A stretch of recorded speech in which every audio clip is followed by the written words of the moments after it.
todos los pacientes que están presenciando este video, en este canal, en este su canal.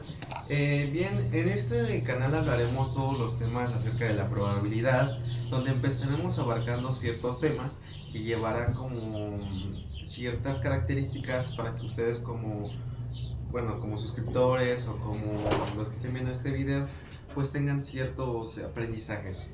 Empezaremos hablando sobre la función de la probabilidad, donde abarcaremos aplicaciones, dos ejercicios claros para que ustedes lo entiendan.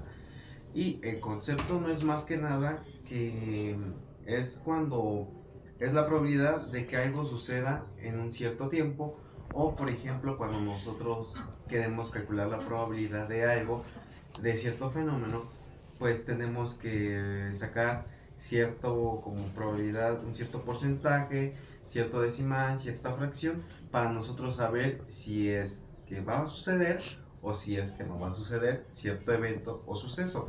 Bien, para calcular la probabilidad de algo, de un fenómeno, de un suceso, como lo antes mencionado, tenemos que saber con una fórmula que es muy buena en esta de la probabilidad, que va dentro del rango de la función de la probabilidad, se le llama como la regla de Laplace.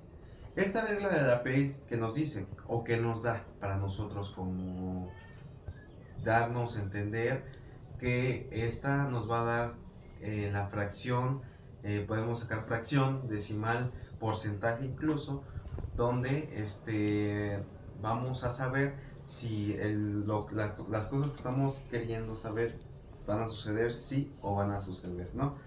Bien, esta regla de Laplace se lee como la probabilidad de A, donde A vamos a calcular los ciertos sucesos. Por ejemplo, yo puedo calcular la probabilidad de que en un juego de mesa me salga que voy a ganar en una tómbola o algo así, de ciertos eventos, donde tenemos como denominador y numerador.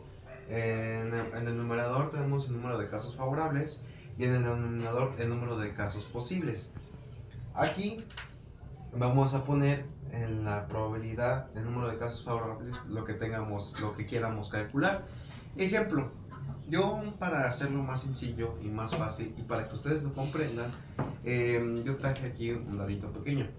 Este dado pequeño pues es más que nada un ejemplo donde si yo por ejemplo giro un dado y al girar un dado yo veo lo que cae, y si por ejemplo me cayó 2, pero yo cómo puedo saber si en la siguiente que yo lo vuelva a girar y si yo quiero que caiga un 6 o otro 2 o otro número del 1 al 6, como ya ustedes lo conocen, yo cómo puedo saber eso.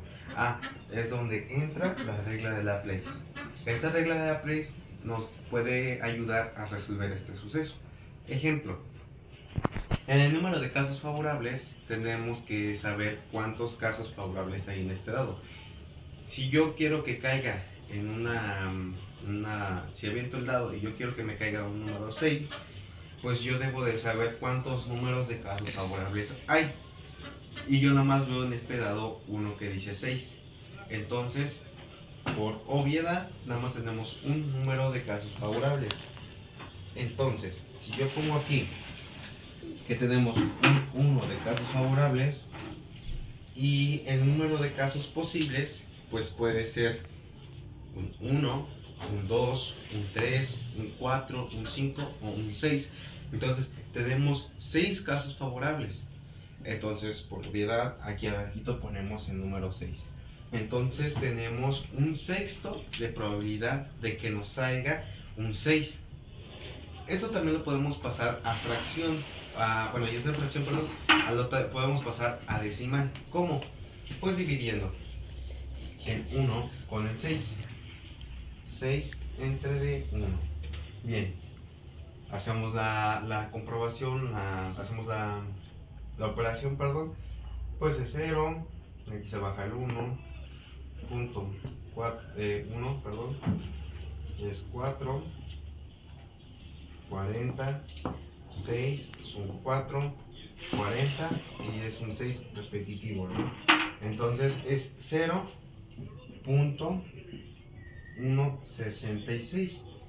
Para nosotros calcular el porcentaje no es más que recorrer el punto decimal 2 veces. Entonces si está aquí, va a pasar 1 y 2. Entonces va a ser en porcentaje 16.6%. Aquí obtuvimos la fracción, el decimal y el porcentaje. Entonces tenemos un sexto de probabilidad de que nos salga 6 en nuestro dado, 0.166 en número decimal y 16.6 en porcentaje de que esto nos salga 6. Otro ejemplo, podríamos tomar un ejemplo sencillo. Podríamos tomar una moneda. Ahorita no tengo una a la mano, pero por ejemplo, una moneda todos lo conocemos, donde es una sol y uno es águila. En este ámbito nada más tenemos, como lo habíamos mencionado, la probabilidad de una moneda, ¿no? La probabilidad de una moneda. El número de casos favorables, si yo quiero que me salga, no sé, digamos, sol, nada más sería un número de casos favorable. Y los casos posibles serían 2. ¿Por qué? Porque es sol y águila. Entonces es 2 casos favorables. Y bueno, pues aquí sabemos que es un medio, donde esto va en un rango de 0.5 o igual porcentaje en 50%.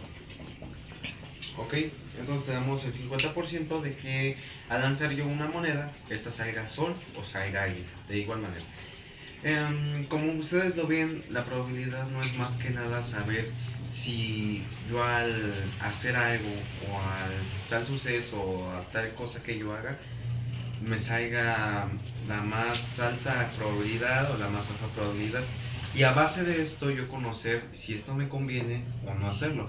Esto me serviría a mí en lo personal al jugar con alguien, no sé, podría jugar con él algo así como lo que conocemos nosotros, juegos de mesa o en diferentes ámbitos, ¿verdad? Y a mí me serviría mucho la probabilidad, y tanto para ustedes también. Esto a ustedes les va a servir, como ya se los mencioné, para que sepan lo que es la probabilidad, ¿no? 3. Entonces, pues continuamos dando un concepto más profundo a lo que es la función de la probabilidad. Entonces, habíamos quedado que la función de la probabilidad está asociada con las matemáticas, la estadística. Y bueno, la función de la probabilidad debemos también de saber que va durante 2 ramas. Tenemos las variables aleatorias discretas, que es también en el rango de la función de la probabilidad, y las variables aleatorias continuas. Esta común, ¿qué diferencia tiene? ¿Va? No es más que en las variables aleatorias discretas es como los ejercicios que yo les expliqué. Obviamente es más fácil, es más sencillo de comprender. ¿Por qué? En las variables aleatorias discretas son como por ejemplo el dado, que yo les había dicho que era de un sexto cierta probabilidad, cierta estadística, ¿no? Entonces esos 2 ejemplos que les di es una variable discreta. En las variables entramos en otro entorno, que son las variables aleatorias continuas. Estas variables aleatorias continuas no da a algo específico, no da a algo de que digamos, ok, yo voy a calcular la probabilidad del dado, de que si lo lanzo me va a salir un número, un 6. Ahorita me salió un 3, pero yo quería que saliera un 6, o sea, no vamos a un valor específico. En las variables aleatorias continuas se refiere a ciertos rangos de números o de variables. Por ejemplo, en esta yo le puse que van en un rango de valores. O sea, a mí me podrían dar muchos valores, y yo de ahí podría calcular la probabilidad de un rango de valores. Esto va en marco con las dos. Entonces tenemos claro que la función de la probabilidad va en variables aleatorias discretas y continuas.